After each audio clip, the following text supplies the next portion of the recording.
Hello and welcome everybody. कैसे हो आप सभी? आई होप बहुत अच्छे हो गए यार। आप सभी अच्छे से अपनी प्रिपरेशन को करने वाले हो हमारे साथ। तो फिर आज पढ़ने वाले हैं हम बायोलॉजी का चैप्टर 1, जिसका नाम है the fundamental unit of life. जिसका नाम सुन के ही इंसान डिस्प्रेशन में चला जाता है। भाई मतलब कितने बड़े बड़े वर्ड है ना, the fundamental unit of life. अरे पर कहना क्या चाहते हो, ये वाली केस हो जाता है। बस सिंपल, अगर अगर हम देखो इस वाली स्लाइड में तो बस कुछ पढ़ेंगे नहीं, मतलब बेसिक बातें, मतलब कुछ होते ही चीज़ों को पहले समझेंगे कि इस चैप्टर एक्चुअली में हमें पढ़ना है किसके बारे में है।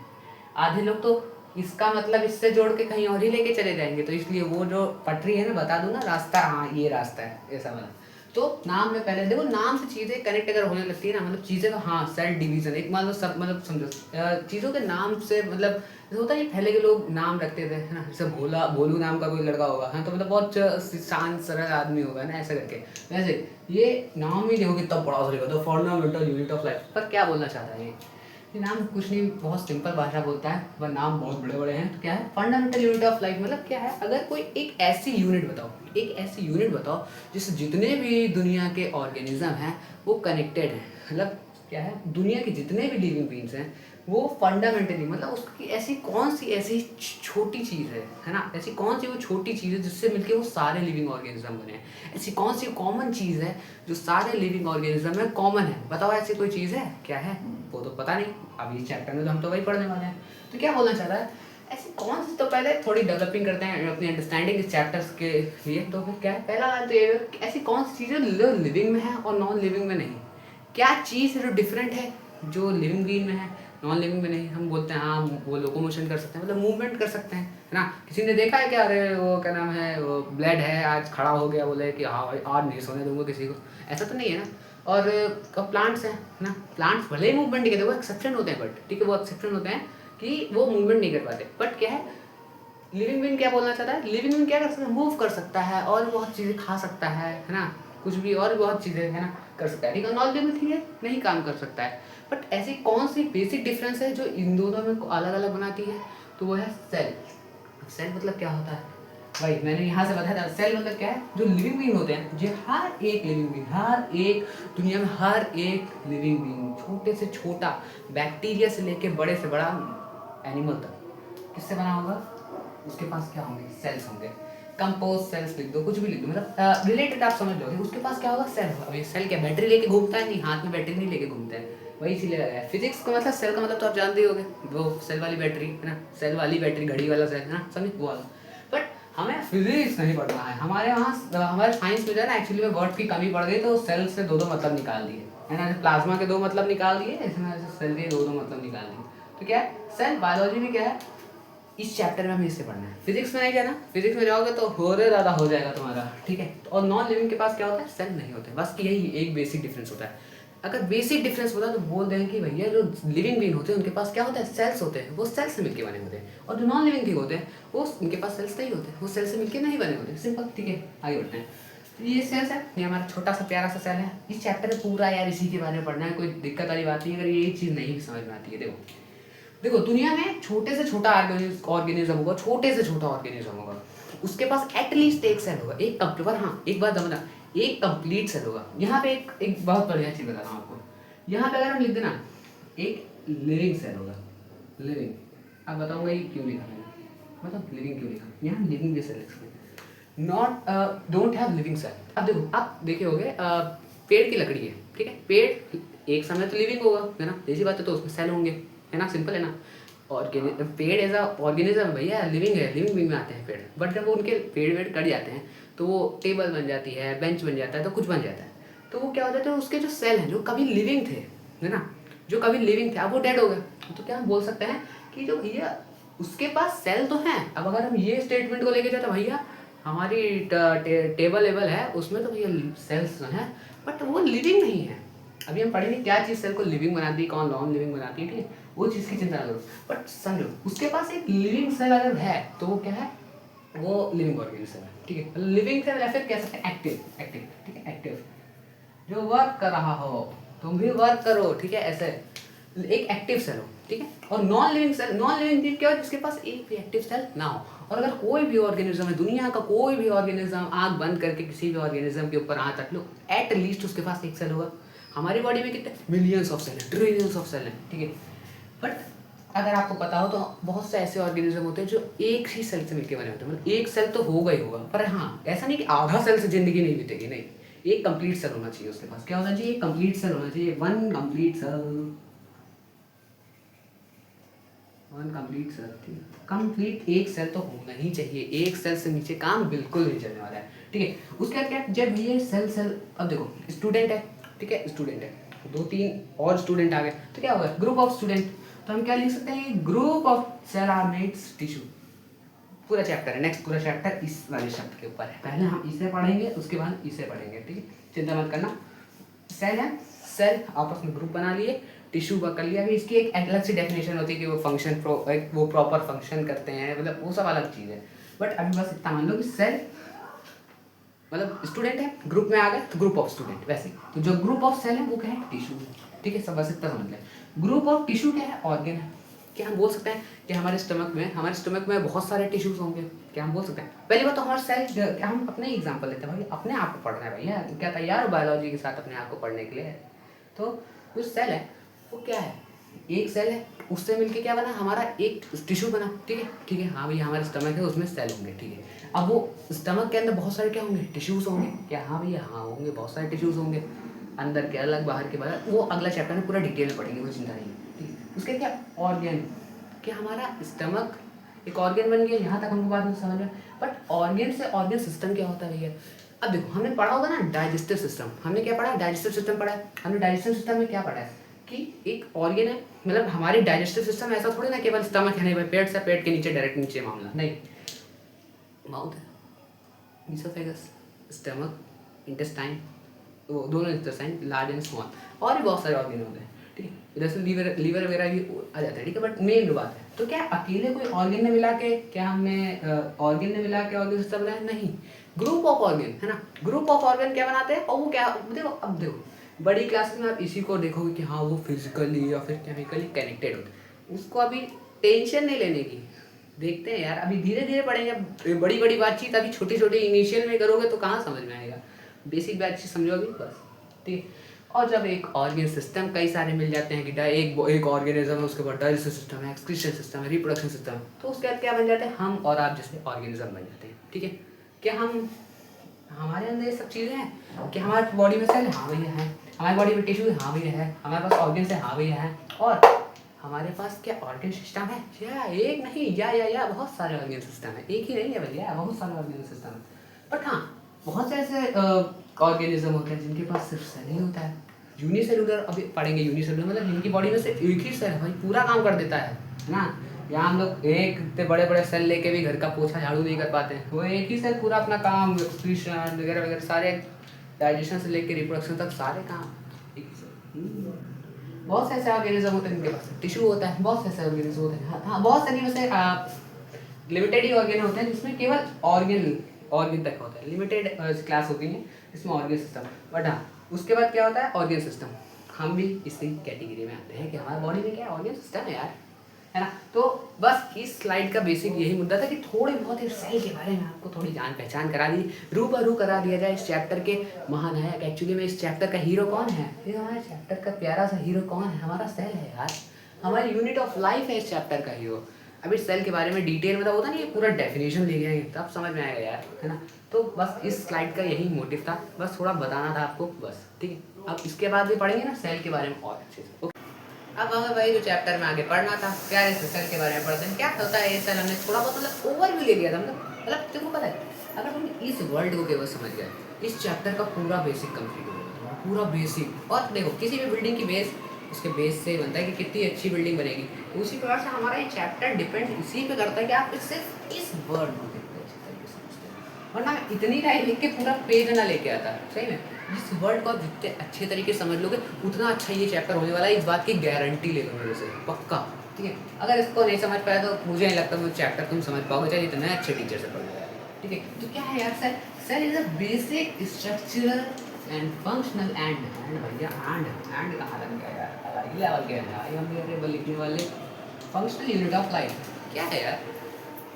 सेल क्या है? हर एक ऑर्गेनिज्म की पहली बात है बेसिक यूनिट क्या है कि मैंने बता दिया छोटे से छोटा ऑर्गेनिज्म किससे है, बेसिक, मतलब और कोई भी ऑर्गेनिज्म होगा उसका बेसिक क्या होगा, उसका बेस क्या होगा, सेल होगा। हम इतने बड़े खड़े हुए हैं, आप इतने बड़े हो या फिर कोई भी ऑर्गेनिज्म कितना बड़ा है, उसकी बेसिक यूनिट कौन सी है, उसकी जो फंडामेंटल यूनिट कौन सी है, उसकी जो ब्रिक, जो बिल्डिंग, एक बिल्डिंग है यार, एक बिल्डिंग है, उसकी बड़ी इसी बिल्डिंग है, ताज ये क्या है, किला बन गया है, ठीक है, इसकी एक बेसिक यूनिट क्या होगी भैया, बेस एक ब्रिक ही तो होगा। इतनी बड़ी बिल्डिंग का ये क्या ही बना है भाई, चलो बिल्डिंग मान लेना यार तुम लोग, ठीक है, ये क्या है, ये ब्रिक होगा ना। उसी प्रकार से एक इतने बड़े ऑर्गेनिज्म में, इतने बड़े ऑर्गेनिज्म की एक बेसिक यूनिट क्या होगी, उसका सेल होगा। क्या ये सब बात समझ में, इतनी लाइन समझ में? हाँ बस बहुत है, बहुत है। स्ट्रक्चर, उसका जो बॉडी का पूरा स्ट्रक्चर किससे बना होगा, सेल से बना होगा। बट क्या केवल सेल से बना होगा? एक बिल्डिंग है भाई, उसमें केवल सेल से ही सब कुछ बना हो? नहीं, और भी बहुत चीज़ें होती है। जैसे अब देखो, एक बिल्डिंग है, उसमें ब्रिक भी होगा, सीमेंट भी होगी, पाइपलाइन भी होगी, वगैरह वगैरह वगैरह, ठीक है। बट क्या मेजर पार्ट उसका ब्रिक से बना होगा? क्या मेजर पार्ट जो होगा वो ब्रिक से बना होगा? हाँ, सिंपल बात है। हाँ, तो वही बोलना चाह रहा, जो बेसिक स्ट्रक्चरल, जो उसकी जो बेसिक स्ट्रक्चर बना होगा वो किससे मिलके बना होगा? सेल से मिलके बना होगा। क्या यहाँ तक क्लियर है? बहुत है, इनफ है।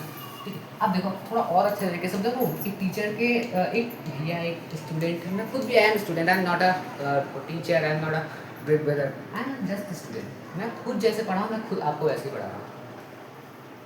एक सेल है, आप उसको एज्यूम कर सकते हो, आपने अल्फ़ाबेट पढ़े होंगे, ABCD पढ़ा है ना? हाँ, बस वही ABCD से कंपेयर कर सकते हो। क्या है, हम बोल सकते हैं पूरी इंग्लिश का, क्या पूरी इंग्लिश का बेसिक चीज़ क्या है? ABCD है। क्या पूरी इंग्लिश लैंग्वेज की बेसिक चीज़ ABCD? हाँ भैया, ABCD है। तो क्या हम उसको सेल से कंपेयर कर सकते हैं? हाँ भैया। अब अगर सेल है, ठीक है, हम उसको क्या मान सकते हैं? ABCD ऐसे मान सकते हैं, हाँ मान सकते हैं, ठीक है, आगे बढ़ते हैं।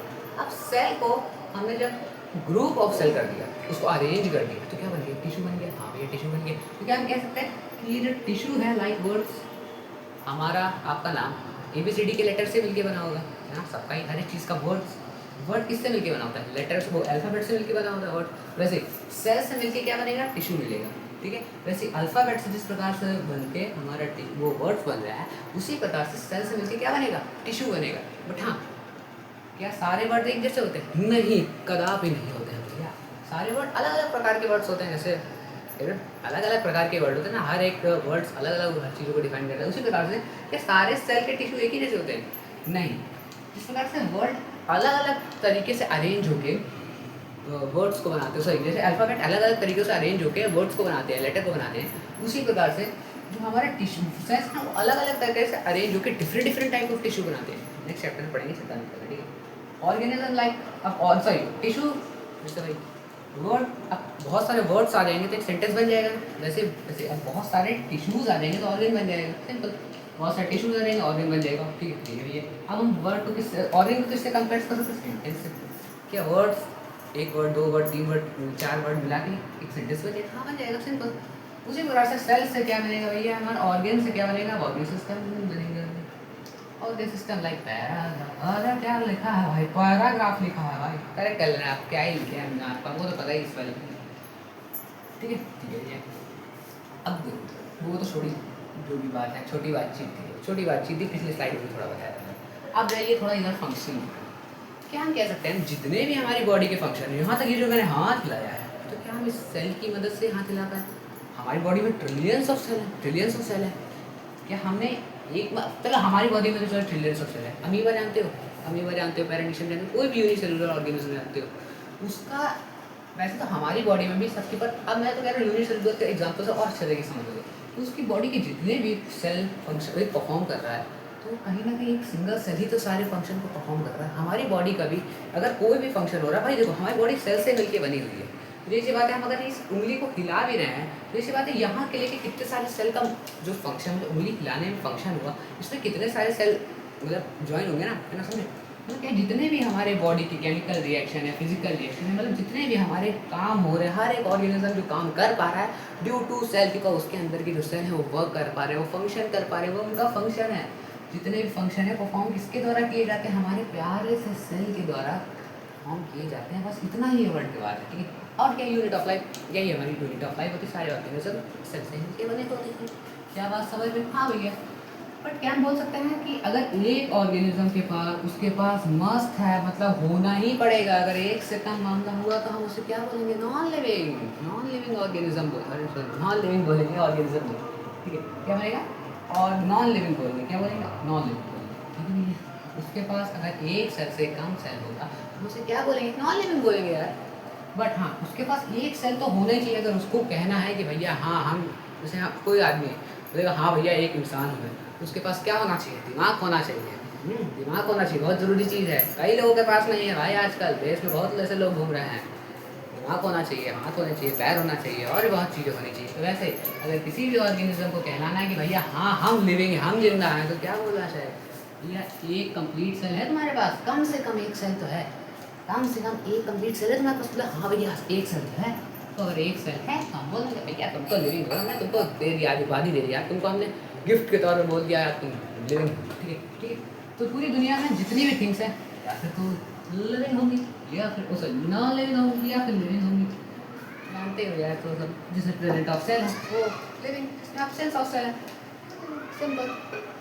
मतलब ये स्लाइड बहुत इंपॉर्टेंट है, बेसिक है भाई, बेसिक। ये कंप्लीट हो गया तुमने, मतलब अपना मतलब हो गया कि सेल की बिल्डिंग, चैप्टर की बिल्डिंग है, उसका बेस में तुमने बहुत अच्छा सीमेंट भर दिया उसके अंदर। अगर ये तुमको समझ में आ गया, बहुत इंपॉर्टेंट स्लाइड है, छोटी है बहुत, इसीलिए मैं टाइम दे रहा हूँ कि भाई मतलब किसी भी चैप्टर का बेस अच्छा बन जाएगा ना, उसके बाद अंडरस्टैंडिंग डेवलप हो जाएगी, अंडरस्टैंडिंग डेवलप हो गई, उसके बाद फोकस सब बाय प्रोडक्ट ही है फोकस, ठीक ठीक है। अब बात करते हैं सेल की डिस्कवरी।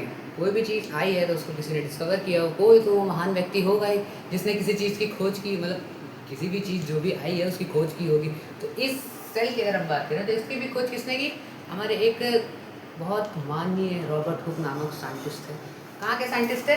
इंग्लिश साइंटिस्ट थे। ऐसा क्या इंग्लिश पढ़ते थे? नहीं, इंग्लिश मतलब ब्रिटेन से बोला जाता है कि इंग्लिश ब्रिटेन से ओरिजिनेट हुई है, तो भाई एक ब्रिटिश साइंटिस्ट थे जिनका नाम रॉबर्ट हुक। तो बहुत इंपॉर्टेंट है ईयर, कभी अगर एमसीक्यू से पूछे जाता है पर नाम तो पूछा ही जाता है। कौन, हु डिस्कवर्ड सेल? तो तुम प्यार से बोलना अरे मैम जी आपको पता नहीं है, आपको सर जी पता नहीं है कि रॉबर्ट हुक भाई साहब ने की थी डिस्कवरी, ठीक है। कब डिस्कवर किया? तो कब डिस्कवर किया था? 1665 में डिस्कवर किया था, ठीक है, ये भी है।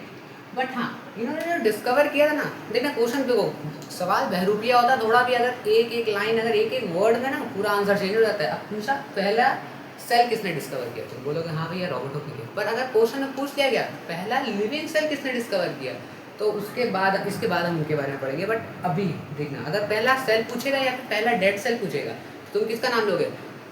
रॉबर्ट हुक ने डिस्कवर किया, ओके ठीक है। अब देखो कैसे डिस्कवर किया, मतलब सपना आ गया था क्या? अब थोड़ी कहानी सुनना। क्या है, रॉबर्ट हुक साहब भाई साहब बैठे हुए थे एक दिन, बैठे हुए थे। अब इंस्टाग्राम तो था नहीं कि वहाँ इंस्टाग्राम यूट्यूब चला रहे थे, तब वो लोग क्या थे, क्यूरियोसिटी थी उनके पास। अब क्या करें, वो क्यूरियोसिटी थी तो आस पास देख रहे थे, यार कितनी बढ़िया तो है, भगवान ने बहुत अच्छी बनाई है, ठीक है, बस थोड़ा गम है, ठीक है। तो क्या कर रहे थे, जब वो ऑब्जर्व कर रहे थे चीज़ों को, तो इन्होंने क्या किया, अपने अभी इसके बारे में इसको छोड़ दो, ठीक है, मैं जो कहानी सुना रहा हूँ बस कहानी पे फोकस की जाए अभी, ठीक है। तो वो क्या देखे आसपास, तो वो जब एक पेड़ को देखे तो उसने उन्होंने देखा एक पेड़ का कॉर्प जानते हो नहीं जानते हो, मैं बता रहा हूँ, देखो समझो एक ये हमारा ये लेजेंड प्रो मैक्स वाला पेड़ है, ठीक है, इसको थोड़ा थोड़ा देख लेना, ठीक है। यहाँ पे आपने देखा होगा कॉर्प होता है, मतलब कॉर्प होता देखा होगा, वो जिसको हम छाल कहते हैं, छाल पता है, देखा होगा आपने, थोड़ा वो थोड़ी ब्लैक ब्लैक सी होती है, आप समझ गए होंगे, आप समझ गए है ना। तो ये जो एरिया होगा ना, इसको हम कॉर्प बोलते हैं, क्या बोलते हैं? कॉर्प बोलते हैं, ठीक है। देखो नाम लिखा हुआ है outer layer of skin, right, outer layer of tree, ठीक है। तो अब ये बैठे हुए थे तो इन्होंने देखा यार, वाह यार क्या मस्त चीज़ है यार। तो इन्होंने क्या किया, उसके बाद उसके ऊपर रिसर्च चालू कर दी, भाई कोई भी चीज़ बनी है तो कैसे बनी है, तो क्यूरियोसिटी सी साइंस है करने का, साइंटिस्ट है काम है उनका। तो देखे तो इन्होंने क्या किया, self made microscope, self made. आजकल लड़के लड़की लोग मैगी और पानी उबालने के बाद तीसरी चीज़ नहीं बना पाते, वे लोग भाई माइक्रोस्कोप ही बना देते थे खुद, अलग ही लेवल के बंदे थे भाई, है ना। तो क्या था, ये माइक्रोस्कोप बना दिया, ठीक है, ओके।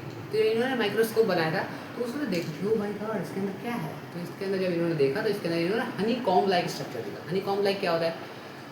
हनी बी होता है, हनी बी का छत्ता देखा होगा। तो हनी बी का छत्ता कैसा दिखता है? ऐसा थोड़ा थोड़ा समथिंग ऐसा ही तो दिखता है ना, हनी बी का छत्ता ऐसे तो दिखता है ना। हनी बी जानते हो? हाँ, हनी कॉम्ब, इसे हनी कॉम्ब कहते हैं, हनी कॉम्ब इसे कहते हैं। हनी बी का जैसे तो छत्ता नहीं होता है वैसे स्ट्रक्चर हमने दिखा, ठीक है। तो आप क्या बोलना चाहते हैं कि इन्होंने ऐसा स्ट्रक्चर दिया। अभी मैं पढ़ाऊँगा, चिंता मत करिए। तो उन्होंने जब देखा तो उन्होंने उसको नाम दे दिया, भाई क्या मस्त चीज़ है यार, तो इन्होंने उसको सेल नाम दे दिया। एक्चुअली में उन्होंने अपनी भाषा में नाम दिया था सेलुला। सेलुला का मतलब क्या होता है, सेलुला का मतलब क्या होता है, स्मॉल हाउस, स्मॉल रूम, ठीक है। तो देखो यार, एक रूम नहीं लग रहा है, रूम रूम रूम, तो उन्होंने अपने हिसाब से दे दिया, ठीक है। उन्होंने सेलुला नाम दे दिया, जिसको हम रूम के डिनोट करते हैं, ठीक है। और उसको पढ़ लेते हैं, कहानी खत्म हुई, ताली बजा दी, ठीक है। तो रॉबर्ट हुक ने क्या किया, एक थिन स्लाइस ली, किसकी किसकी ली, कॉर्क की। कॉर्क क्या होता है, आउटर लेयर ऑफ स्किन, हो sorry outer layer of tree, ठीक है। ट्री की आउटर लेयर जो होती है उसको हम कॉर्क बोलते हैं, ओके, ठीक है। Under the self made microscope, उन्होंने ऑब्जर्व किया अपने जो स्वयं से बना हुआ माइक्रोस्कोप, अलग ही लेवल के बंदे थे भाई। रूप से स्मॉल, उन्होंने बोला कि भैया ये जो चीज़ है कैसी दिख रही है हमको, तो उन्होंने फोटो खींच के तो मेरे कैमरा का तो आविष्कार हुआ नहीं था, उन्होंने फोटो खींच के तो ना भेजी थी। उन्होंने बोला, ऐसा बोला कि भैया हमें स्मॉल बॉक्स लाइक स्ट्रक्चर नहीं करके, बॉक्स बॉक्स नहीं करने, हाँ तो उन्होंने ऐसा बोला। उन्होंने क्या देखा, उन्होंने देखा कि स्मॉल बॉक्स लाइक स्ट्रक्चर है, ठीक है। उसको इन्होंने क्या बोल दिया भैया, उन्होंने बोल दिया कि भैया ये कैसे दिख रही है, स्मॉल बॉक्स लाइक स्ट्रक्चर है, कैसे दिख रहे हैं, हनी कॉम्ब लाइक दिख रहे हैं, हनी बी के छत्ते जैसी आकृति, मतलब हनी बी के छत्ते की तरह लग रहे हैं, ठीक है, ठीक है। और क्या बोला, उसी चीज़ को जो इन्होंने बताया, घर दिख रहा है, कॉम्ब दिख रहा है, उसी चीज़ को इन्होंने क्या नाम दे दिया, सेल नाम दे दिया। किसने नाम दे दिया, इन्होंने क्या दे दिया, सेल, ये जो हमने डिस्कवर किया, हाँ ये सेल है, ठीक है, यही सेल है, ठीक है। फ्रॉम, हाँ ये सेल को हम अपने मतलब इंग्लिश में सेल बोलते हैं, इसको लैटिन लैंग्वेज, लैटिन थोड़ा नाम थोड़ा अलग है, थोड़ा अलग ही लेवल का नाम है, ठीक है। तो क्या है, लैटिन लैंग्वेज में इसका मीनिंग क्या होता है, पहले तो इसे लैटिन लैंग्वेज में सेल को सेल्ला बोलते हैं, क्या बोलते हैं, सेल्ला बोलते हैं। इसका मतलब क्या होता है, स्मॉल रूम, स्मॉल रूम कहते हैं, ठीक है। क्या कहते हैं, स्मॉल रूम कहते हैं, ठीक है। नोट क्या है, it is what dead cell, ये क्या था, डेड सेल था। लिविंग सेल अभी कोई और डिस्कवर किएगा, एक और बादशाह आएंगे, मुगल बादशाह है ना, तो सॉरी वो भी आएंगे, वो यूके से आएंगे, वो भी यूके से ही, ठीक है। तो वो क्या है, उन्होंने जो हमारा डेड सेल, अभी इन्होंने डेड सेल डिस्कवर किया, वो लिविंग सेल डिस्कवर किया। कहाँ था इनको, ये कहाँ मिला था, ये प्रेजेंट था आउटर लेयर ऑफ, ठीक है। सिंपल, मतलब ज़्यादा होती नहीं है, मतलब सिंपल कुछ चीज़ें याद करने वाली कि डिस्कवर किसने किया, कब किया, कैसा स्ट्रक्चर था, ये स्ट्रक्चर नहीं पूछेगा कोई आपसे, बस पूछेगा कहाँ से किया, बहुत अगर अच्छा क्वेश्चन हो गया तो कहाँ से किया है ना, बस। तो ये और ये वर्ड है ना, ये सेलुलर मीनिंग, हाँ सेलुलर के मीनिंग से क्वेश्चन पूछा जा सकता है, ठीक है। तो बस, और हाँ ये डेड सेल वाला थोड़ा देख लेना, ठीक है। बहुत से लोग कंफ्यूज होते हैं, यहाँ भी फर्स्ट लिविंग सेल हो जाएगा तो नाम पूरा चेंज हो जाएगा, साइंटिस्ट ही बदल जाएगा पूरा पूरा, ठीक है। तो ये बस एक कुछ छोटी चीज़ें थी, बस थी, ज़्यादा बड़ी चीज़ें नहीं थी। अब बात करते हैं पहले लिविंग सेल की डिस्कवरी किसने की, मतलब लिविंग सेल ऐसी, अच्छा आपके मन में एक डाउट तो आ रहा होगा ना, ऐसी कौन सी चीज़ है जो एक सेल को लिविंग बना देती है, ऐसी कौन सी चीज़ है जो एक सेल को नॉन लिविंग घोषित कर देती है। मतलब सेल तो सेल होता है ना, मतलब क्वेश्चन तो आना भी चाहिए, और ऑब्वियसली बात है आना भी चाहिए, और अगर नहीं आ रहा है तब समस्या का विषय है, ठीक है। मतलब समझे, कुछ क्वेश्चन से ना वो आने अच्छी बात होती है वैसा, तो वो आप तो चैप्टर के आगे पढ़ेंगे, पर एक क्वेश्चन आना चाहिए, ये मैं बता रहा हूँ, ठीक है। तो पहला लिविंग सेल की अगर डिस्कस, पहले देखो क्वेश्चन दो प्रकार के होते हैं।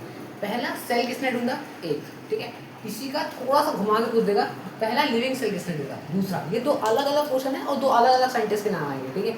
तो जो पहला लिविंग सेल है वो किसने ढूंढा, हमारे एंटोन वॉन लिविंगहोफ ने ढूंढा, ठीक है, ठीक है। बट अगर पूछा गया पहला सेल किसने ढूंढा या फिर पहला डेड सेल किसने ढूंढा, तो हमारा कैसे नाम आएगा, रॉबर्ट हुक आएगा। कब ढूंढा, 1665 में ढूंढा गया, ठीक है भैया, ऑब्जर्व किया गया, ढूंढा गया। तो इनके बारे में थोड़ा पढ़ लिया जाए, थोड़ी बड़ी बातचीत कर ली जाए इनके साथ, ये थोड़ा डेट याद रखना, ठीक है। थोड़ा मतलब थोड़ा सा मतलब बहुत रेयरली पूछी जाती है, ठीक है। मैंने ऐसे मेन अंडरलाइन वर्ड जो कहे हैं वो थोड़ा ध्यान देने वाले हैं, ठीक है। 1674 में इन्होंने क्या किया कि जो हमारे एंटोन वॉन लिविंगहोफ हैं, इन्होंने क्या किया, ये कौन से पहले डच साइंटिस्ट, जैसे डच एक लैंग्वेज का नाम है, ठीक है। डच एक मान लो नीदरलैंड साइड में बोली जाती है, नीदरलैंड के एक साइंटिस्ट है, ठीक है। वो क्या नाम है, डच लैंग्वेज, मतलब डच वहाँ बोली जाती है जैसे हिंदी, तो क्या बोले जैसे इंग्लिश से आप रिलेट करते हैं ना ब्रिटेन है ना, यूके से, वैसे डच को हम रिलेट कर सकते हैं नीदरलैंड साइड की। नीदरलैंड की जो नेटिव लैंग्वेज है वो डच लैंग्वेज है, ठीक है। तो डच साइंटिस्ट मतलब डच साइंटिस्ट, इसका मतलब नीदरलैंड से बिलोंग करते हैं, ठीक है। उन्होंने क्या किया, वो बिकम कैसे क्या बने, पहले पर्सन जिन्होंने ऑब्जर्व किया एक लिविंग सेल को, क्या किया, एक लिविंग सेल को ऑब्जर्व किया, मतलब देखा गया, ठीक है। कैसे देखा गया भैया, ऐसे कैसे देख लोगे, ऐसे थोड़ा हमको तो नहीं दिख जाता है, तो हमारे पास क्या नहीं है, हाँ वही नहीं है हमारे पास, हम लोगों के पास नहीं है, इनके पास था क्या, समझदार सब ना। ए बी लिविंग होम, मतलब ए बी हम शॉर्ट में ए बी बोल देते हैं, ए बी जैसे ए बी डिविलियर्स नहीं, हाँ ए बी वाला, हाँ ये दूसरा एंटोन वॉन लिविंगहोफ, ठीक है। तो इन्होंने क्या किया, इन्होंने कैसे ढूंढा, क्वेश्चन तो आएगा भैया, ऐसा कौन सी चीज़, मतलब कुछ तो अलग किया होगा रॉबर्ट हुक से, तो क्या किया इन्होंने, कैसे किया, माइक्रोस्कोप टेक्नोलॉजी को डेवलप करा। कैसे डेवलप किया, क्वेश्चन आता है, देखो हमने पढ़ा था, उन्होंने सेल्फ मेड, जो हमारे रॉबर्ट हुक भाई साहब थे, उन्होंने क्या किया, सेल्फ मेड माइक्रोस्कोप का इस्तेमाल किया, मतलब खुद से ही बना दिया था। पर इन्होंने क्या किया, इन्होंने कॉम्बिनेशन ऑफ लेंसेज का, कॉम्बिनेशन ऑफ लेंस, ये थोड़ा इंपॉर्टेंट है। वैसे तो ये थोड़ा 10th-11th क्लास में पढ़ोगे, बट चांस है कि अगर यहाँ समझ लिया तो अलग ही लेवल का दिमाग हो जाएगा तुम्हारा, ठीक है। तो ये क्या है, combination of lens. Combination of lens क्या होता है, देखो मान लो समझो, समझो एक सेंटीमीटर का, एक ये मान लो इसको 1 सेंटीमीटर का क्या मान लो, एक डॉट कोई बैक्टीरिया मान लो, सेल मान लो, ठीक है। 1 सेंटीमीटर से तो बहुत छोटे छोटे होते हैं, बट 1 सेंटीमीटर का मान लो। पर अगर आप कॉम्बिनेशन ऑफ लेंसेज यूज़ करोगे, ये मतलब क्या है, ये हमारा लेंस 1 है, ये लेंस 1, ठीक है, ये 1 है, ये दूसरा, ये तीसरा।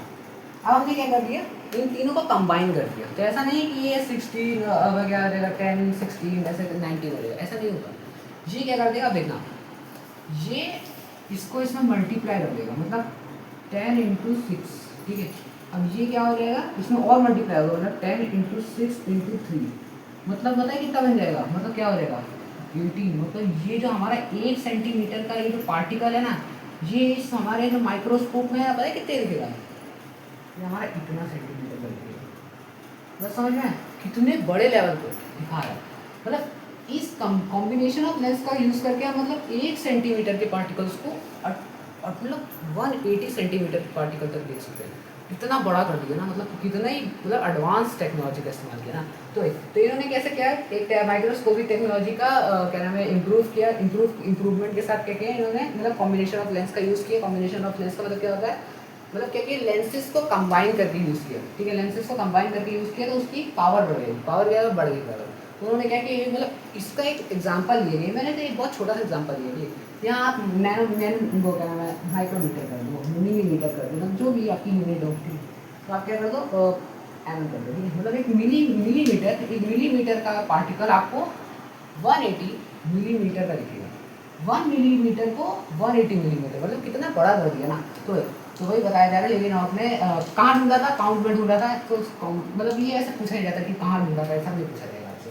हाँ, चांस है कि रॉबर्ट हुक वाला कोई बहुत ही अच्छा क्वेश्चन बनाने वाला है तो वो पूछ ले, तो बात अलग। इन्होंने क्या किया, बहुत सारे माइक्रो, ऐसा नहीं कि केवल बस एक चीज़ देखो, क्या देखा ये भी इंपॉर्टेंट है।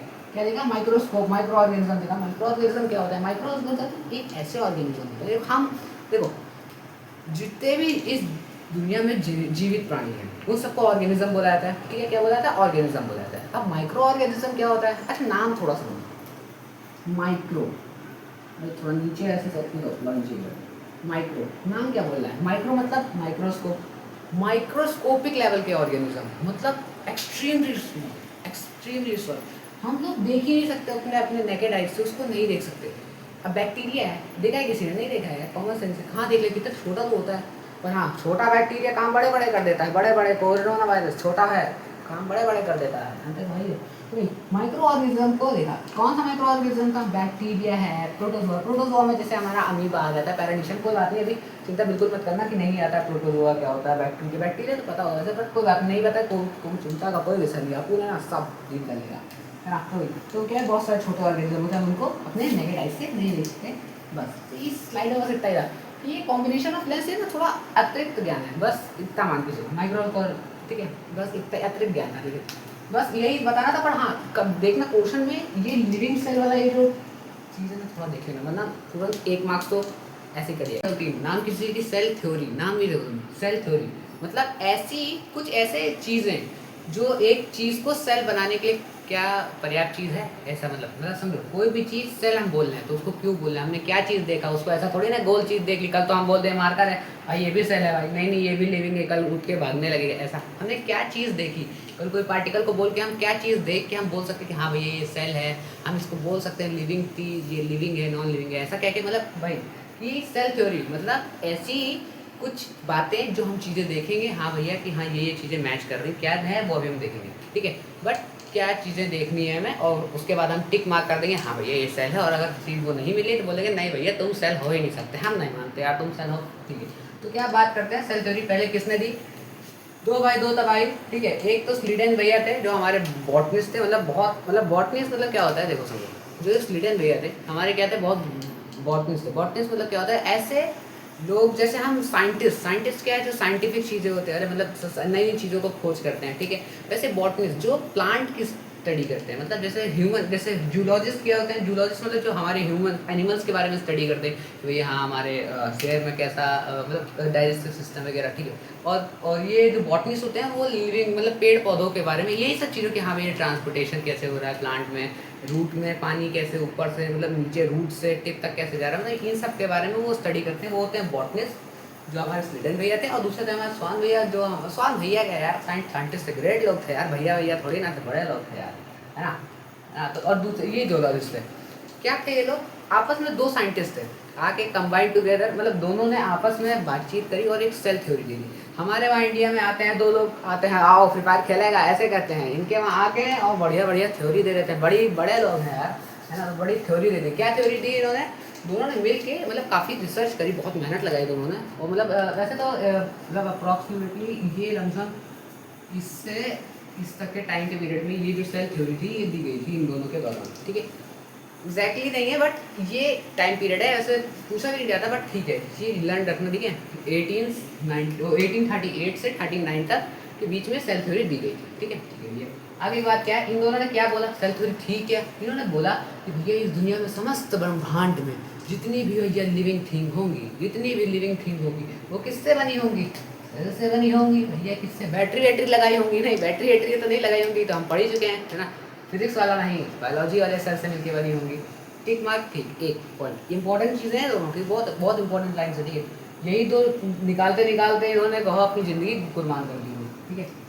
तो पहला, जितने भी दुनिया में ऑर्गेनिज्म हैं, जितने भी लिविंग बीइंग हैं, वो सब किससे बने होंगे, सेल से बने होंगे, ठीक है भैया। दूसरी क्या है, उनका जो स्ट्रक्चर होगा वो बेसिक, मतलब अगर हम बेसिक यूनिट ऑफ लाइफ, मतलब अगर हम किसी चीज़ को एक लिविंग बीइंग है, अगर हम अपने शरीर की बेसिक यूनिट देखें तो हमारी बेसिक यूनिट क्या है, सेल है। और अगर हम किसी यूनिसेलुलर ऑर्गेनिज्म जैसे अमीबा, पैरेंशियम, कोई बात नहीं, अगर नहीं समझ, ये वाली लाइन है नहीं समझ में कोई बात नहीं, मतलब ऐसे ऑर्गेनिज्म जो एक ही सेल है पूरा काम कर रहे हैं, उनके मतलब सारा एक्सक्रीशन, मतलब खाना भी खा रहा है, वही निकाल भी रहा है, एक ही सेल, तो उसकी भी बेसिक यूनिट ऑफ लाइफ क्या होगी, सेल होगी। और हमारे जो इतना बड़ा शरीर है, हमारा ऑर्गन लेवल ऑफ शरीर है ना, तो उसमें की बेसिक यूनिट ऑफ लाइफ क्या होगी, सेल होगी, सिंपल सीधा ठीक है।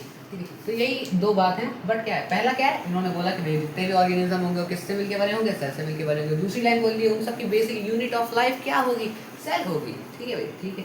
बट हाँ, अब एक ही काम है, अब एक ही काम तो पूरा कर नहीं सकते, इन लोगों ने भैया दो लोग थे, दो चीज़ दे दी। अब आगे की बात क्या बात, इन्होंने ये नहीं बता पाया कि भैया ये जो सेल है आता कहाँ से है। आशीर्वाद भगवान भेज देता है ऊपर से, नहीं भेजता नहीं, भेजता नहीं, क्या करता है, अब ये इनको बताने के लिए कोई नया आदमी चाहिए। अब नया आदमी कौन है, एक भैया हमारे, इनको उसको जो नए आदमी थे ना, उनकी जो एडिशनल उन्होंने जो बात कही उसको हम मॉडर्न सेल थ्योरी के नाम से जानते हैं। क्या था इसका मतलब, था कुछ चीज़ें ऐड करी गई, मतलब एक स्टेटमेंट ऐड किया गया, ठीक है। क्या ऐड किया गया, किसके द्वारा था, तो वो थे हमारे रुडोल्फ वीशो भैया। इनका क्या था, इन्होंने इनकी जो बात थी ना, इसमें एक और चीज़ ऐड कर दी, एक और चीज़ ऐड ऑन कर दी। क्या कब करी, 1855 में जो रुडोल्फ वीशो भैया थे, इन्होंने एक और चीज़ बोल दी। क्या बोल दिया भैया, इन्होंने बोला कि ओमनी सेलुलर ई सेलुलर आए, ऐसा करके, मतलब अलग ही लेवल का भाई, क्या लिखा है भाई, मतलब जिस तो इन्होंने अपनी भाषा में बोला था, पर इसका मतलब क्या है, आपका भी भाई ओमनी सेलुलर ई सेलुलर, ये क्या ही लिखा है, मतलब क्या ही अलग ही लेवल का स्टेटमेंट है ना। तो इसका मतलब क्या होता है, जितने भी हमारे सेल होते हैं वो कहाँ से निकलते हैं, मतलब एक सेल है तो ये मान लो सपोज दिस सेल है ना, सेल, तो ये सेल है तो ये कहाँ से आया होगा, एक ऐसे सेल से आया होगा जो पहले से एग्जिस्ट कर रहा होगा, समझे बात समझ में। अब ऐसा ना पूछना कि दुनिया का पहला सेल कहाँ से आया, वो हमको भी नहीं पता ना, इनको भी नहीं पता होगा कि दुनिया का पहला सेल कहाँ से आया, है ना। तो मान लो ये एक सेल है, तो ये कहाँ से आएगा, इससे एक ऐसे सेल से आएगा जो ऑलरेडी पहले से एग्जिस्ट कर रहा है ना। अब ऐसा तो है नहीं कोई एक जिंदा आदमी कहाँ से आएगा, दूसरे जिंदा आदमी से ही तो आएगा। अब ऐसा तो है नहीं भाई एक जिंदा आदमी एक मुर्दा आदमी से आ गया, ऐसा तो है नहीं, मतलब सुना थोड़ा सा रिलेट करना, एग्जाम्पल थोड़ा फनी, मतलब अजीब ही गरीब था, फनी तो नहीं था कहेंगे। तो मतलब एक सेल है जो आया है, मतलब जो एक अभी अभी जस्ट आया है, तो वो कहाँ से आया है, एक ऐसे सेल से डिवाइड होके आया है, एक ऐसे सेल से टूट के आया है, एक ऐसे सेल से निकल के आया है जो ऑलरेडी इससे पहले से एग्जिस्ट कर रहा है ना। अगर हम एक इंसान की भाषा में बताएं तो बताएं कि एक इंसान की बॉडी, एक ह्यूमन कहाँ से आया है, ऑलरेडी किसी ह्यूमन, जिंदा ह्यूमन से तो एक बेबी ह्यूमन ही आएगा, एक बेबी कैसे आएगा, एक ऑलरेडी ह्यूमन से तो आएगा। ऐसा तो है नहीं कि एक डेड बॉडी से एक बेबी निकल आएगा, ऐसा तो नहीं है। वही उन्होंने बोला, ये जितने भी हमारे ऑर्गेनिक सेल्स होते हैं ये कहाँ से आते हैं, प्री एग्जिस्टिंग, मतलब जो ऑलरेडी पहले से एग्जिस्ट कर रहे होते हैं सेल, उन्हीं से हमारे जो उन्हीं से निकल के कौन से जितने भी दुनिया के सेल आते हैं वो कहाँ से निकल के आते हैं, प्री एग्जिस्टिंग सेल, मतलब जो ऑलरेडी पहले से एग्जिस्ट कर रहे हैं। ऐसा नहीं कि कोई डेड सेल से निकल के नहीं आएंगे, प्री एग्जिस्टिंग सेल से निकल के आते हैं। तो ये कुछ बातें थी जो सेल थ्योरी में दी गई थी, कुछ इंपॉर्टेंट टर्म्स, जैसे ये मॉडर्न सेल थ्योरी किसने दी, रडोल्फ रीशोवेन कब दी, 1855 में दी, ठीक है। और दो मेन साइंटिस्ट के नाम, इन दोनों के नाम को लर्न रखना बहुत इंपॉर्टेंट है। और स्टेटमेंट क्या था, जितने भी ऑर्गेनिज्म होते हैं वो सेल से मिलकर बने होते हैं, उनकी बेसिक यूनिट ऑफ लाइफ क्या होती है, सेल होती है, ठीक है। वैसे तो उसके बाद अब हमारा एनसीईआरटी ने थोड़ी बड़ी बातचीत दी गई, बड़ी बातचीत क्या दी गई कि अब उन्होंने बताया न्यूक्लियस क्या होता है, साइटोप्लाज्म क्या, तो उनकी डिस्कवरी के बारे में बताया। तो डिस्कवरी तो तब पता चलेगा ना कि मतलब अब हम पहले बोल रहे हैं एक घर है, अब घर के अंदर पहले हम सोफ़ा के बारे में बात कर लें कि पहले हम कमरे के बारे में बात करेंगे कि हाँ यहाँ घर है, कमरा है, ठीक है।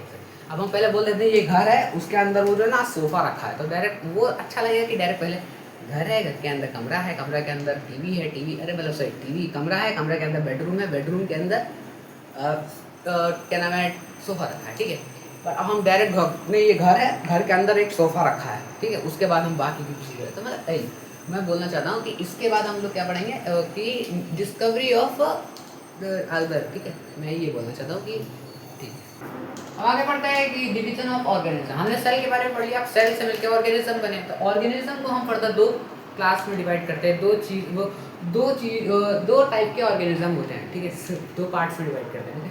क्या कौन सा बेसिस पे डिवाइड किया हमने, मतलब किसी भी चीज़ को हम आप क्लास में डिवाइड, ठीक है, कोई भी क्लास है किसी बेसिस पे डिवाइड हुई होगी ना, जब जो आप 9th क्लास में हो तो बहुत से लोगों ने जो कंप्यूटर लिए हैं, आर्ट्स लिए हैं, मतलब जो मतलब वो आपके on the basis of subject आपकी दो क्लासेस डिवाइड की हैं, on the basis of gender आपकी क्लासेस डिवाइड हो सकती है, लड़की एक तरफ लड़के एक तरफ, है ना, क्लासेस डिवाइड हो, बहुत से स्कूलों में होता है, ठीक है। तो भाई हमने ये तो ऑर्गेनिज्म का डिवीजन किया है, किस बेसिस पे किया है, कुछ बेसिस तो रखा होगा, तो क्या है नंबर ऑफ सेल, बेसिस क्या है हमारा नंबर ऑफ सेल, क्या है नंबर ऑफ सेल, मतलब क्या बोलना चाह रहा है। अब देखो हमने अगर आप थोड़ा रिकॉल हो तो हमने पढ़ा था एटलीस्ट एक सेल होना चाहिए अगर किसी भी चीज़ को जिंदा मानना है, अगर कोई भी नॉन लिविंग चीज़ में सेल नहीं होगा, लिविंग सेल नहीं होगा, ठीक है। एक होता है यूनिसेलुलर, नाम में बात करो, यूनि का मतलब होता है वन, क्या होता है वन, सेलुलर मतलब जानते हो सेलुलर, सेलुलर है ना, कैसे मतलब सिंगल सेल, पूरी जो बॉडी होगी एक सेल होगी, मतलब अलग ही लेवल की बात है। देखो भाई पूरी बॉडी एक सेल से मिलकर बनी होगी, मतलब एक सेल ही उसकी बॉडी में होगा, मतलब एक बैक्टीरिया है, एक कोई भी ऑर्गेनिज्म भी पढ़ेंगे एग्जाम्पल में, है ना, तो कोई भी ऑर्गेनिज्म वो बस एक सेल से मिलकर बना हुआ है ना। और इनका क्या है मल्टी सेलुलर ऑर्गेनिज्म का मतलब होता है multiple cell, number of cell, जैसे हम लोग हमारे बॉडी में क्या एक सेल है, एक सेल तो यार ऐसे हमारे डेली कितने लाखों करोड़ों सेल तो हमारे बॉडी से ऐसे ही निकल जाते हैं, हमारे में क्या है नंबर ऑफ सेल है, ट्रिलियंस ऑफ सेल है, मिलियंस ऑफ सेल है। तो क्या इनकी बॉडी क्या होती है, सपोज मोर देन वन, एक से ज़्यादा सेल, मतलब ऐसे एक से ज़्यादा क्या है बहुत सारे नंबर ऑफ सेल हो सकते हैं, ठीक है, मोर देन वन लिखा है, ठीक है, ऐसे डेफिनेशन इनकी बॉडी में एक सेल होता है, दे कैन एग्जिस्ट इंडिपेंडेंटली। अब क्या बात है, हम भी इंडिपेंडेंटली एग्जिस्ट कर सकते हैं, ये कर सकते हैं। अब चलो अब हमारी बॉडी का कोई सेल है, मान लो हमारा ठीक है, आज हमने अपना हाथ काट दिया जोश में काट के रख दिया अलग, तो वो क्या हो जाएगा, वो खराब हो जाएगा, क्या हो जाएगा, वो खराब हो जाएगा। तो हमारी बॉडी का जो हाथ है वो पूरी बॉडी का पार्ट है ना, समझो हमारी बॉडी का क्या एक फंक्शन केवल परफॉर्म कर पा रहा है हमारा हाथ, बट इनकी बॉडी में क्या है, इनकी जो बॉडी में क्या है एक ही सेल है वो सारे परफॉर्म कर रहा है, वही एक्सक्रीशन भी कर रहा है, वही रिप्रोडक्शन भी कर रहा है और वही डाइजेशन भी इनकी बॉडी का कर रहा है। तो क्या वो इंडिपेंडेंटली हम उसको एक जगह से दूसरी जगह कर दें, उसको हम आधा काट दें, जो भी कर दें, तो क्या इंडिपेंडेंट एग्जिस्ट कर लेगा, हाँ, क्योंकि भैया एक ही सेल है वो सारा काम कर रहा है, वो लंबे समय तक उसका एक ही सेल है। अब उसको हम क्या ही कर लेंगे, एक ही सेल सारे, जब वो लिविंग प्रोसेस कर रहा है, लिविंग फीचर्स क्या होते हैं, मतलब ये इन्हें कहते हैं डाइजेशन, एक्सक्रीशन, रिप्रोडक्शन और नर्वस सिस्टम, ऐसा करके, ठीक। तो उनकी बॉडी में क्या है एक ही सेल है, सारे काम कर रहा है, तो वो इंडिपेंडेंटली एग्जिस्ट कर सकता है। अब एक आदमी है, अब उसको कहीं छोड़ दो, उसको क्या करना आता है, उसको खाना बनाना भी आता है, झाड़ू पोछा भी आता है, और क्या है वो पढ़ाई भी कर लेता है, तो उसको क्या है यहाँ रखो चाहे कहीं भी रख दो, मतलब रेंट पे भी रहेगा, वो आराम से जिंदगी जिएगा। अब एक आदमी है, अब उसको क्या है केवल खाना बनाना नहीं आता है ना, केवल खाना बनाना आता है, साफ सफाई नहीं आती, तो उसको क्या होगा, दिक्कत होगी, वो इंडिपेंडेंट एग्जिस्ट नहीं करता। एज एग्जाम्पल बोल रहा हूँ, ठीक है, रिलेट कर दिए तो मस्ती है ना, तो समझ में आया, ठीक है। अब इसमें देखो, ये तो चलो एक अच्छी बात है, भगवान ने हर चीज़ के साथ एक अच्छी चीज़ दी है तो बुरी चीज़ भी दी है। बुरी चीज़ क्या है, अब इनकी ज़िंदगी क्या होती है, शॉर्ट लाइफ साइकिल। अब शॉर्ट क्या, बेचारा एक सा छोटा छोटा तो सर होता है, दिखता भी नहीं है बेचारा। अब वो दिखने वाली चीज़ के सारा प्रोसेस वही कर रहा है, एक्सक्रीशन वगैरह सारे वही कर रहा है। तो क्या होगा, उसकी लाइफ साइकिल शॉर्ट हो जाएगी। हाँ हो जाएगी, कब, बेचारा एक सा थक जाएगा। भगवान बोलते हैं आज तुम थक जाओगे, आओ ऊपर रेस्ट करो आगे। और हमारे में क्या देखने को मिलता है, जो मल्टी सेलुलर ऑर्गेनिज्म होती है, इनकी लाइफ क्या होती है, लंबी होती है। हम लोग देखो यार 100 साल जी जाते हैं, अब तो नहीं जीते, मतलब बहुत से ऑर्गेनिज्म है यार जी लेते हैं, जैसे एलिफेंट वगैरह, वैसे इनकी लाइफ क्या होती है, लाइफ साइकिल क्या उनकी बड़ी होती है, क्रोकोडाइल, टर्टल वगैरह वगैरह, ठीक। मतलब वैरायटी मतलब डिपेंड करता है ना हम किस स्पीसीज की बात करें। क्योंकि हमारी लाइफ साइकिल क्या होती है, लॉन्ग होती है। क्यों होती है, हमारी बॉडी में नंबर ऑफ सेल है, नंबर ऑफ सेल है, नंबर ऑफ सेल होने का मतलब है हमारी बॉडी में, जैसे हमारा ये क्या है, हैंड है, ठीक। ये चलो हाथ में, हमारा क्या है, दिमाग है, सबके पास नहीं होता, वो बात अलग है। हमारे बॉडी में क्या होता है, दिमाग होता है, बहुत इंपॉर्टेंट चीज़ होती है। तो ये जो दिमाग है, अब क्या हम इसको बाहर निकाल के रख लेंगे तो क्या एग्जिस्ट कर लेगा इंडिपेंडेंट, नहीं कर पाएगा। सिंपल सी बात है, नहीं कर पाएगा इंडिपेंडेंट। इसको अगर दिमाग के बाद दिमाग का काम कर पाएगा ना। ऐसा तो है नहीं कि वो भाई उसको खाना रख दो, खाना खिला रहे हो तो खाना भी खा लेगा, है ना, ऐसा तो नहीं करेगा ना, खाना दे दिया खाना खिला। हमारी बॉडी में क्या है, डिवीजन ऑफ लेबर, कि भैया हाँ दिमाग का काम है काम करना, पेट का काम है डाइजेशन करना, और जो है ना हमारे ये जो ऑर्गन्स होते हैं वो अपने अपना काम करते रहते हैं। और इनकी बॉडी में क्या, एक ही सेल सारा काम करते हैं, ठीक, यही होता है। तो सिंपल अभी यही अभी बड़ी क्लास में और उसके बारे में और पढ़ दो, ठीक है। इनके एग्जाम्पल बैक्टीरिया, और इनको हिस्सा है यार, बैक्टीरिया, अमीबा, ये सब वायरसेस भी आ गए इनके में, ठीक। क्योंकि उनकी बॉडी में सिंगल सेल है। पहली बात तो उनके में सेल नहीं होता, वो क्या होता है, रेंट पे सेल लेते हैं, एक्टिव इंडेक्टिव। मल्टीसेलुलर ऑर्गेनिज्म के एग्जांपल एनिमल्स, प्लांट, फंगाई, है ना, ये सब है। यूनिसेलुलर के ऑर्गेनिज्म के पास तो सिंगल ही सेल होते हैं, पर मल्टी सेलुलर जो ऑर्गेनिज्म होते हैं, जो मल्टी सेलुलर ऑर्गेनिज्म होते हैं, जैसी बात है उनके में बहुत सारे सेल हैं। तो अगर क्या हमारी बॉडी, आप एज्यूम करिएगा, क्या हमारी बॉडी में क्या पूरी एक प्रकार के सेल से बनी होगी, क्या सारा फंडामेंटली सब एक ही होंगे, कि हाँ एक न्यूक्लियस होगा, मतलब जो भी चीज़ें होंगी उसके अंदर, वो अभी कंफ्यूज हो जाओगे आपको बताऊंगा। तो क्या जरूरी कि हमारी बॉडी के एक ही प्रकार के सेल? नहीं, सेल फंडामेंटली सिमिलर होंगे। मतलब जैसे हम इंसान हैं, हम सारे इंसान क्या दिखने में एक जैसे हैं, हाँ थोड़ा बहुत तो एक ही जैसे हैं, कि हाँ सबके पास 2 हाथ हैं 2 पैर हैं, बट क्या सारे एग्जैक्ट एक जैसे हैं? क्या सारे डॉक्टर हैं तो क्या सारे डॉक्टर ही डॉक्टर हैं? सारे इंजीनियर हैं तो सारे इंजीनियर ही इंजीनियर, सारे लेबर हैं तो क्या लेबर ही लेबर है? नहीं, हमारे पास खुद का भी मतलब क्या है, एक फीचर है कि हाँ मैं कौन सा काम अच्छा कर सकता हूँ, है ना, ऐसा वाला। तो भाई, तो हमारा जो जितने भी मल्टीसेलुलर ऑर्गेनिज्म होते हैं वो क्या कंपोज होते हैं, वेरियस टाइप ऑफ सेल्स, मतलब उनके पास एक से ज़्यादा प्रकार के सेल होते हैं। फंडामेंटली सब सिमिलर ही होते हैं, बट क्या उनका शेप, उनका स्ट्रक्चर, उनका जो फंक्शन होता है वो अलग अलग होता है अकॉर्डिंग टू फंक्शन, ठीक। तो इस सिंपल है, ऑन द बेसिस हमने डिवाइड किस पे किया है, on the basis of shape की अगर हम बात करें तो हमारी बॉडी में ये सब सेल दिखते हैं, ये तो केवल हमारी है, ठीक है, हमारी बॉडी में ये सब सेल्स दिखते हैं। क्या है, एक तो न्यूरॉन सेल। ये न्यूरॉन सेल क्या होता है, एक ऐसा सेल होता है जैसे हम कोई भी ये अपना हाथ मूव कर पा रहे हैं, इसमें मसल सेल हैं जो हमारा मूव करने में हेल्प कर रहे हैं, बट यहाँ से सिग्नल तो मसल सेल देगा नहीं, है ना। मतलब अभी थोड़ा डिटेल में तो नहीं बता रहा हूँ, बट तभी थोड़ा समझने का प्रयास करना, ठीक है। तो ये जो हमारा जो हाथ मैं हिला पा रहा हूँ अपनी मर्जी से, देखो हिला मैं मसल सेल की वजह से रहा हूँ, मूवमेंट ऑफ मसल की वजह से रहा है, बट हमारे दिमाग में सिग्नल दिया ना, तो सिग्नल किसके दौरान दिया, न्यूरॉन से। अगर आप इतना सोच पा रहे हो कि भैया ये क्या होगा, अगर कोई भी चीज़ है ट्रांसफ़र करनी, एक जगह से दूसरी जगह अगर कोई चीज़ पहुँचानी है तो वो सारी कैसी होनी चाहिए, लंबी होनी चाहिए। क्या मोटी होनी चाहिए? नहीं, मोटी होने की क्या जरूरत, लंबी होनी चाहिए, जैसे हम वो कोई भी इन्फॉर्मेशन को जल्दी से एक जगह से दूसरी जगह पहुँचा रहे हैं, ठीक है। तो क्या हम बोल सकते हैं कि भैया ये जो सेल है ये दुनिया की सबसे लंबी सेल है, दुनिया में जो सबसे लंबी जो सेल होती है वो नर्व सेल ही होती है। क्यों? बिकॉज उसका काम ही यही होता है, ठीक है। उसके बाद करके रेड ब्लड से आरसीबी नहीं है, ठीक है, बहुत से बच्चे जो है ना आरसीबी सोच ले हैं यार, तो ऐसे ही मैं खुद आरसीबी से आरबीसी, ठीक है। तो ये क्या, इनका क्या काम होता है, हमारा खून होता है, खून रेड कैसा होता है, क्यों होता है, इनकी वजह से हमारा जो प्यारा सा खून है वो रेड लाल होता है, लाल होता है। स्पर्म सेल क्या होते हैं, स्पर्म सेल जो हमारे जैसे फादर है तो उसके बाद स्पर्म सेल होगा, मदर है उसके पास ओवम होगा जिससे हम एग कहते हैं। मतलब क्या है, ये जो सेल है, मतलब देखो खुद ही सोचो, ये सेल तो एक ही है, सेल ये भी है, सेल ये भी है, सेल ये भी है, बट देखो इसका स्ट्रक्चर अलग, इसका स्ट्रक्चर अलग, इसका स्ट्रक्चर अलग, और ये जो हमारी मसल सेल है इसका भी स्ट्रक्चर अलग है, समझे। तो मतलब ये जो हमारे जो बॉडी के सेल हैं इसका जो स्ट्रक्चर है वो डिपेंड किस पे कर रहा है? तो ये जो बॉडी का जो सेल है, कोई भी बॉडी ऑर्गेनिज्म की जो बॉडी का सेल है, उसका शेप, उसका स्ट्रक्चर, उसका जो काम पे डिपेंड करता है। क्या? उसके काम पे डिपेंड करता है कि काम क्या कर रहा है वो। अब मान लो कोई है, कोई एक सेल है, मान लो आपको फैट स्टोर करना है, हमारी बॉडी में क्या है? फैट है। तो आप ऐसा कोई, अब मतलब खुद ही सोचो, खुद सोचो, कैसा सेल एक अच्छा फैट स्टोर कर पाएगा? क्या उसमें बहुत लंबा सेल ज़रूरत लगेगा? नहीं। क्या बहुत छोटा सेल? हाँ, ये हमारी बॉडी का, ह्यूमन बॉडी का सबसे स्मॉलेस्ट सेल कौन सा होता है? Smallest cell of human body. ठीक है, मैं लिख देगा smallest cell of human. Okay okay, यहाँ तक बात सही है।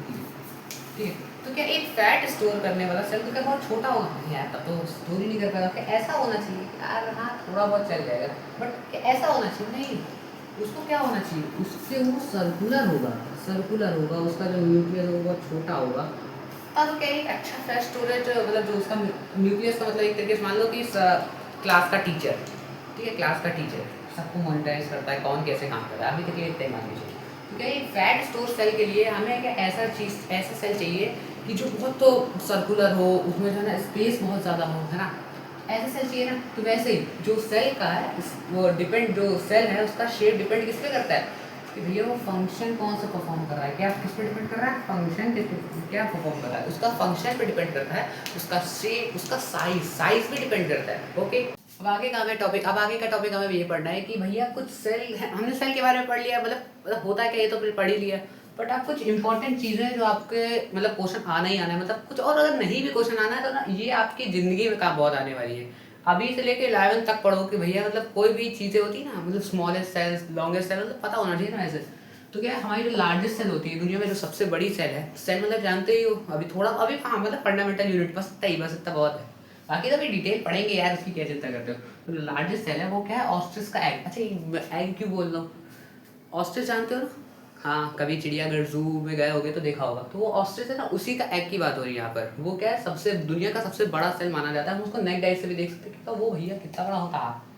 इतना बड़ा होता है 15 सेंटीमीटर, मतलब समझो एक स्केल, स्केल आपके हाथ में है ना भाई, हाँ उस स्केल जितनी बड़ा होता है। ठीक है, ऑस्ट्रिच का एग क्या होता है? दुनिया का सबसे बड़ा जो सेल है माना जाता है। ठीक है भैया।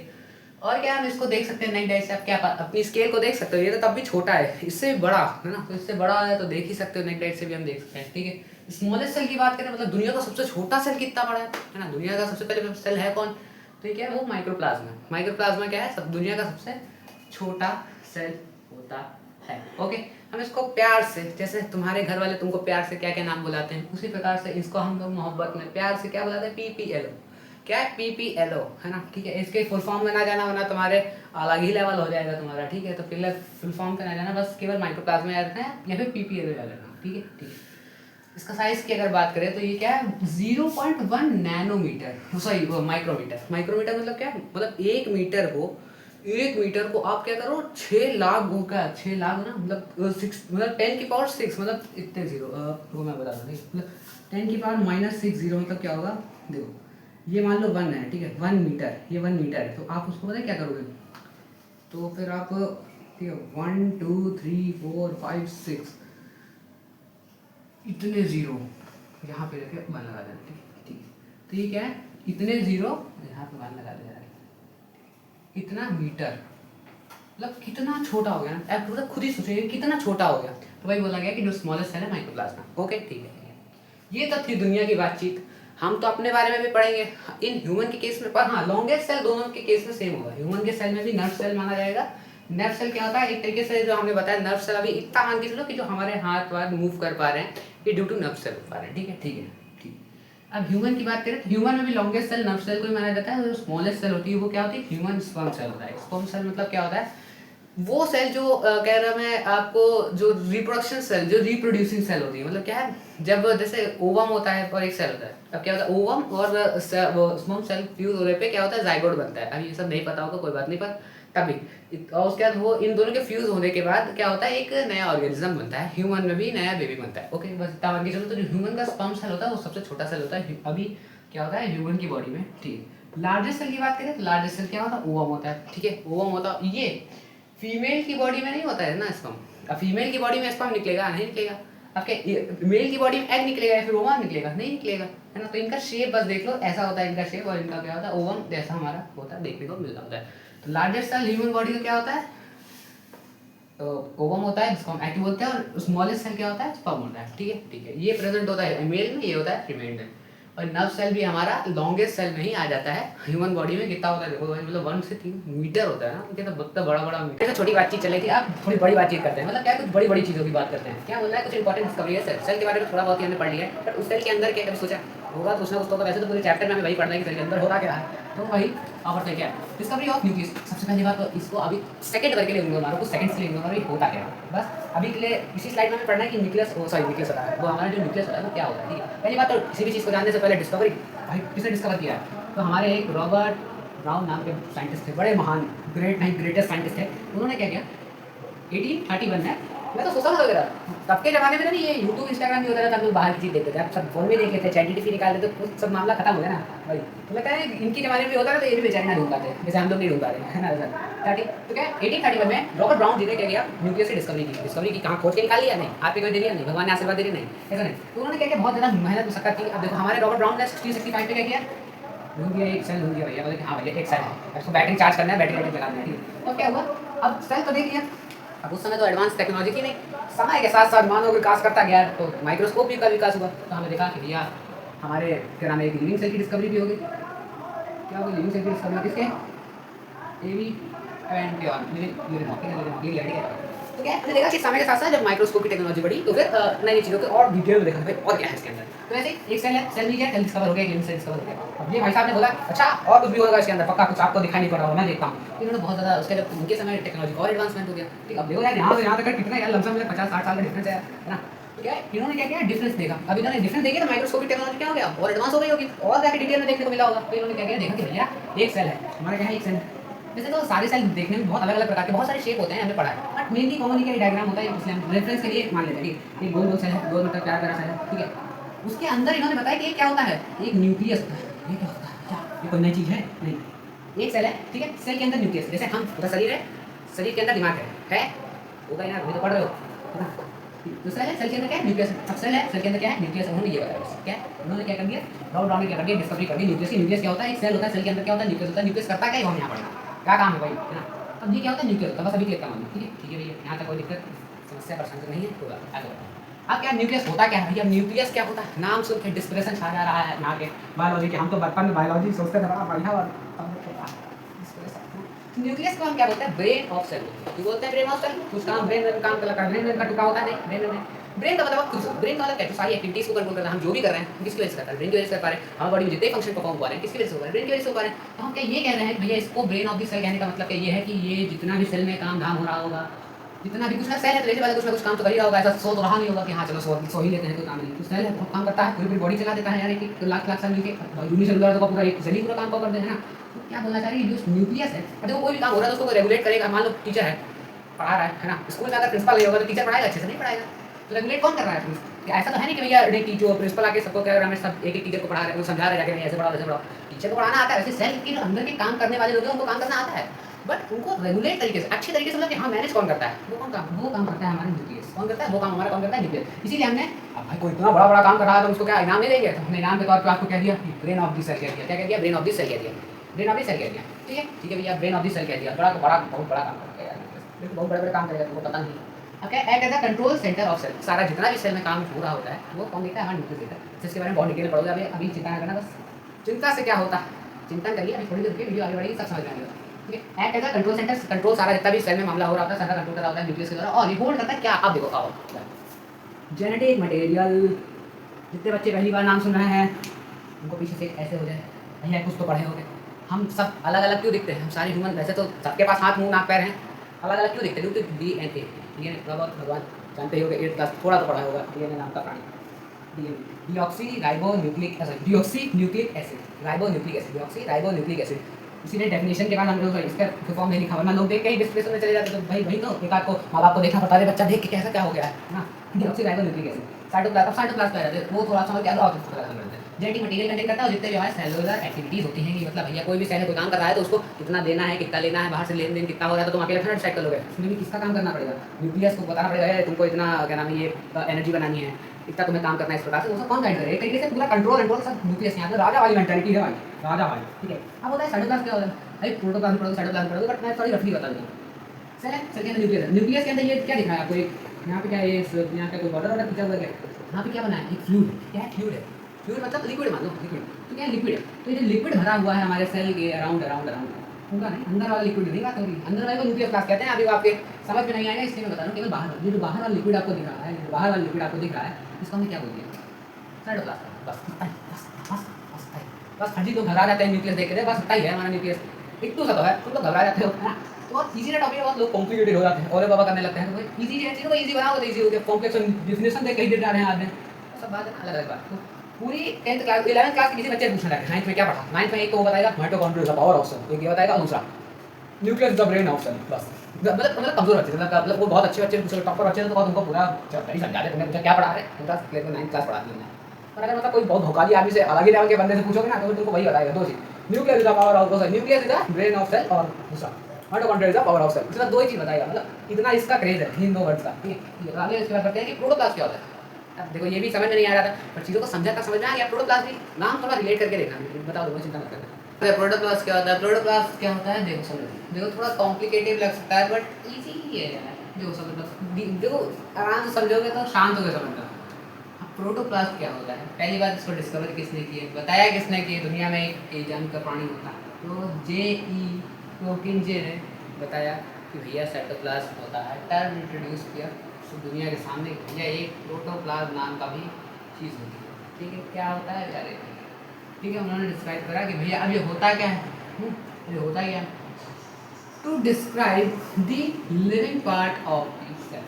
अब एक डाउट था और अच्छी बात अगर है और नहीं अच्छी बात है मतलब नहीं है तो गंदी बात है क्या चीज़ है जो सेल को लिविंग बना रही है क्या चीज़ है जो नॉन लिविंग भैया कि सेल तो सेल होता है लकड़ी में भी सेल है टेबल बनी है टेबल में भी सेल है और पेड़ है खड़ा है उसमें भी सेल है दोनों ही चीज़ में सेल है तो क्या चीज़ है जो उसको लिविंग बोल दे रहे हैं और टेबल को बोल रहे हैं तो नॉन लिविंग तो क्या है देखो उसमें है देखो जिसमें प्रोटोप्लाज्म प्रेजेंट है चलो जिसमें प्रोटोप्लाज्म प्रेजेंट है वो लिविंग जिसमें एब्सेंट है तो नॉन लिविंग ओके जिसमें एब्सेंट है फिर सूखा हुआ है ड्राई है वो क्या है नॉन लिविंग ओके ठीक है।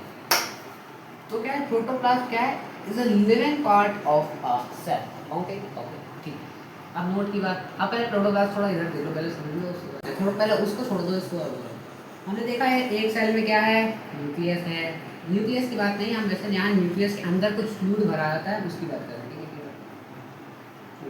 न्यूक्लियस के अंदर एक फ्लूइड भरा है और आप भी के लिए आप मान सकते हो कि न्यूक्लियस ठीक है न्यूक्लियस के अंदर फ्लूइड मान लो प्लस साइटोप्लाज्म जानते हो बताया मैंने थोड़ा सा देखो यार रिकॉल करना कि सेल के अंदर फ्लूइड भरा था उसको सेल एक्सेप्ट न्यूक्लियस के अंदर के फ्लूइड को हटा दो न्यूक्लियस के अंदर के फ्लूइड को मिला दो और सेल के अंदर के फ्लूइड को मिला दो तो क्या हमारा बन गया कि भैया सेल के अंदर जितना भी फ्लूइड भरा है जितना भी सेल के अंदर फ्लूइड भरा है उसका दो ही जगह फ्लूइड भरा है या फिर तो सेल के अंदर न्यूक्लियस के अंदर फ्लूइड भरा है एक सेल के अंदर फ्लूइड भरा है तो जब हम इन दोनों को ऐड कर देते हैं जब इन दोनों को मिला देते हैं कंबाइन कर देते हैं मिला देते हैं तो क्या बन जाता है हमारा प्रोटोप्लाज्म बन जाता है। क्या है यहाँ तक की बात को क्लियर है यार कॉमन चीज़ है यार मतलब सीधा बोलना चाह रहे हैं ऑल ओवर जितने भी सेल के अंदर फ्लूइड भरा है वो क्या है प्रोटोप्लाज्म सिंपल सीधा प्रोटोप्लाज्म क्या है इंक्लूड जितने भी हमारे living everything inside the cell हमारे होती है क्या है जो उसको जिंदा बनाती है।